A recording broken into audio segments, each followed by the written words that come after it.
show you some quick things in Google Calendar.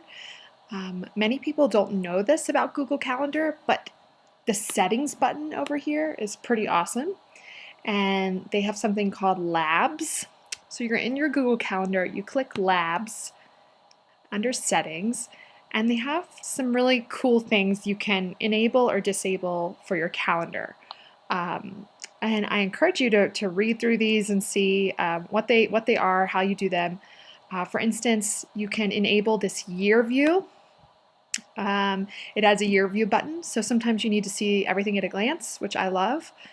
Another thing I have enabled that I love is who's my one-on-one with. So this will tell you, sometimes someone will add something to your calendar and they'll just say lunch or dinner, and you're like, who am I having lunch with on this day? I totally forgot.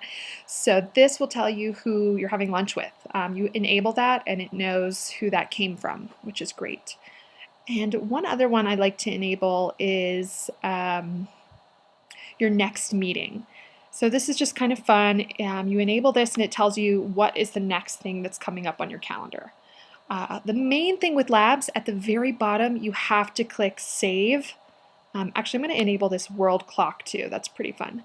So you have to click Save or this won't work. And the Save button is so hidden and small and white, which I don't get, but click Save. And then you have your new features. You have Next Meeting over here. You have Year View, which you can see here. You have Back to Calendar. You have a world clock, which you can update, which places you want. So if I want Mountain Time and Tahiti, there we go.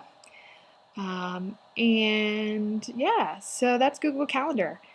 And later I'll show you some more tricks that are good for the calendar.